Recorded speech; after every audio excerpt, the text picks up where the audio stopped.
안녕하세요. 이민경 행정사입니다. 오늘은 화장품 위스탁 계약에 관해서 말씀을 드리겠습니다. 여러분 좋아요, 구독, 알림 잘 부탁드립니다. 화장품 책임 판매업을 등록을 할 때는 유형을 선택을 하게 되죠.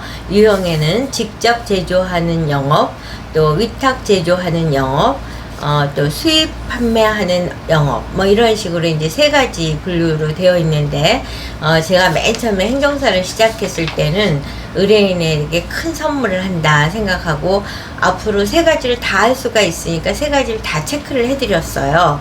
그랬는데 나중에 알고 보니까 이제 그 유형을 선택한 것만큼 의무가 발생이 되기 때문에 꼭 본인들이 화장품 책임 판매업을 운영함에 있어서 활용할 그 유형을 선택을 해야 됩니다.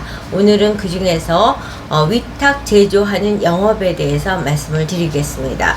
이제 최초로 화장품 사업을 진입하시는 분도 그렇고, 또 요새는 이제 많이 그런 그 콜마와 같은 위탁 제조 회사가 이렇게 발전을 하다 보니까 이제 본인이 그 기술력이 없다 하더라도 위탁 제조하는 회사에서 충분히 잘해줄 수 있다라는 그런 믿음이 있어서 이제 위탁 제조하는 영업을 하시는 경우가 많습니다.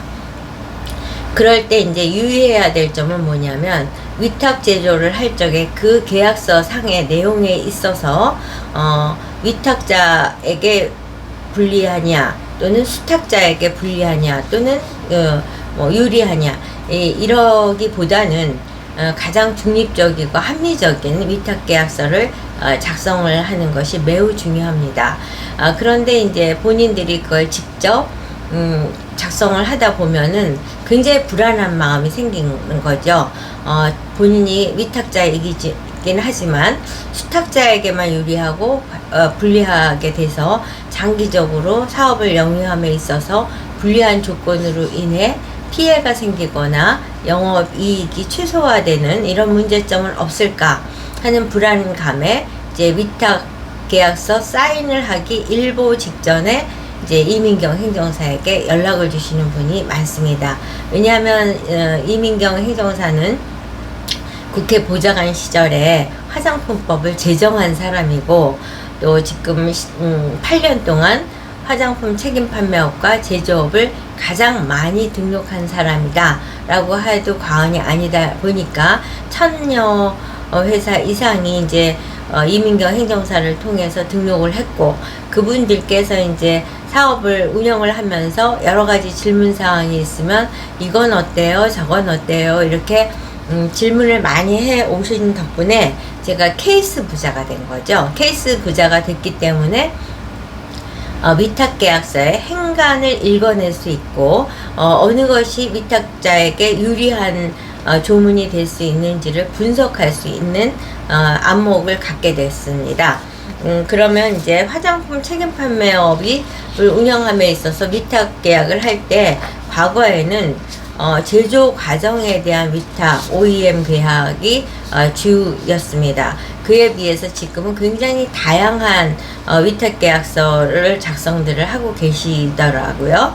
물품 공급 계약서, 또 ODM 계약서, 브랜드 컨설팅 계약서, 뭐 이런 식으로 이제 목적에 따라서 이름 그대로 제조 공정만 위탁 계약을 하는 경우도 있고, 사실은 제조하려면 물품 같은 거를 이제 매입도 해야 되고, 뭐 이것도 되게 까다로운 절차니까 또 물품을 이제 매입하는 계약서도 있을 수 있고, 또 물품을 생산한 다음에 공급하는, 유통하는 계약을 맺을 수도 있고, 또는 디자인에 대한 것을 하기 위해서 ODM 위탁 계약도 있고, 또는 브랜드 컨설팅 계약서도 있습니다. 이렇게 다양한 이제 계약서를 작성을 하면서 불안한 거죠.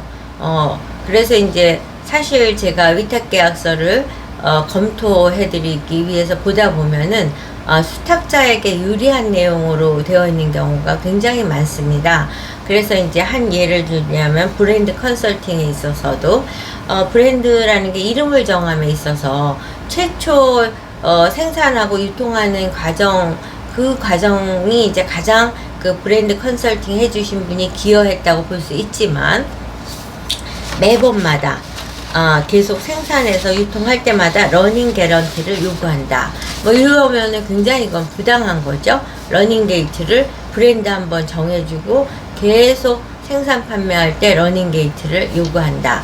이런 게 불리하기 때문에 그런 부분도 이제 제가 찾아서 말씀을 드리기도 했고, 그 다음에 이제 어떤 문제가 돼서 위탁자가 이제 거래를 안 하겠다 라고 했을 때는, 위탁자가 일방적으로 본인에게 이제 뭐 여러 가지 환경의 변화에 의해서 안 한다고 할 수도 있지만, 수탁자의 어떤 그 정당하지 않은 계약관계 행위에 대해서 불만을 갖고 안 한다고 할 수도 있기 때문에, 그랬을 때는 그 보상에 대해서 귀책사유만큼 비례해서 보상을 해야 되는데 위탁자만 보상을 하도록 한다든가, 뭐 이런 식의 이제 행간의 조문을 찾아드려서 굉장히 고맙다는 인사를 많이 받고 있습니다.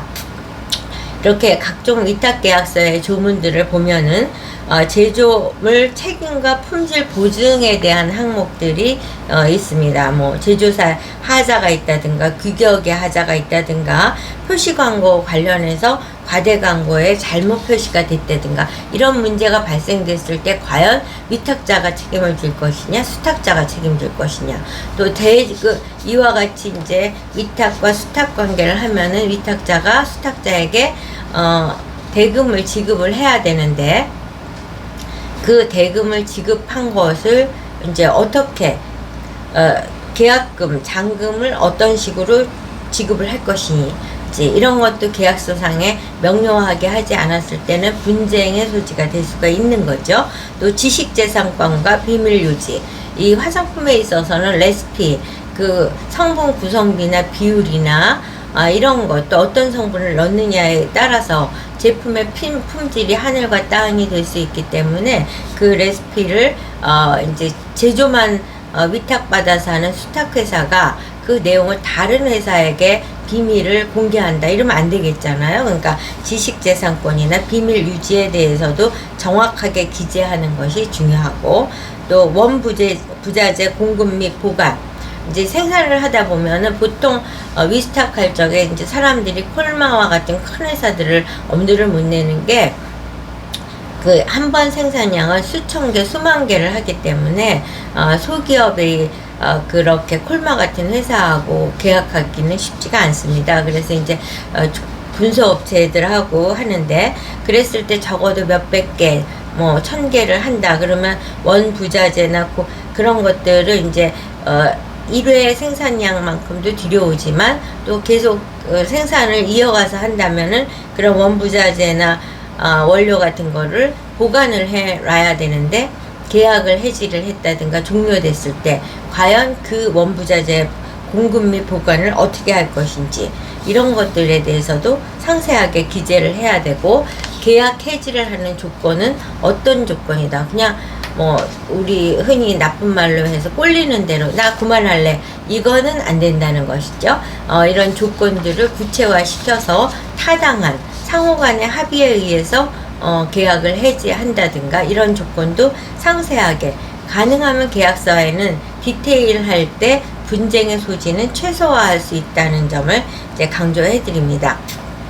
앞서서도 말씀드린 러닝 개런티, 러닝 개런티는 이제 생산량의 이제 최초 계약금은 내지만 또 많이 판매를 한다 이랬을 적에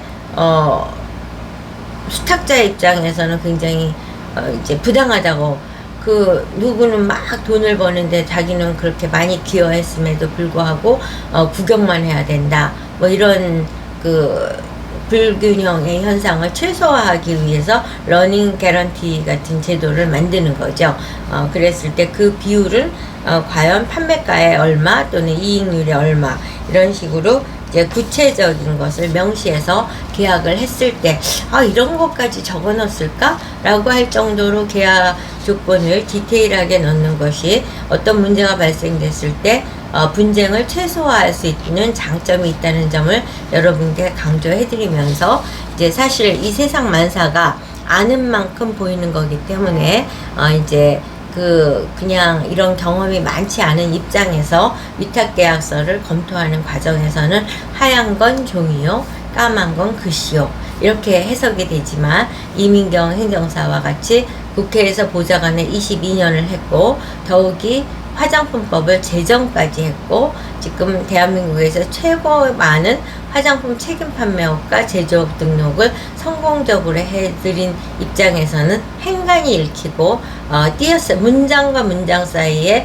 연관관계, 상호관계에 대한 분석이 가능하다는 점을 강조해드리면서 여러분 위탁계약서의 한 글자 한 줄의 잘못됨으로 인하여 엄청난 그 매출의 피해를 발생시킬 수 있다는 점을 고려하여 위탁계약서는 반드시 전문가에게 감수를 받는 것이 최선의 방법이라는 것을 말씀을 드리면서 오늘 영상 마치도록 하겠습니다. 여러분 좋아요, 구독, 알림 잘 부탁드립니다.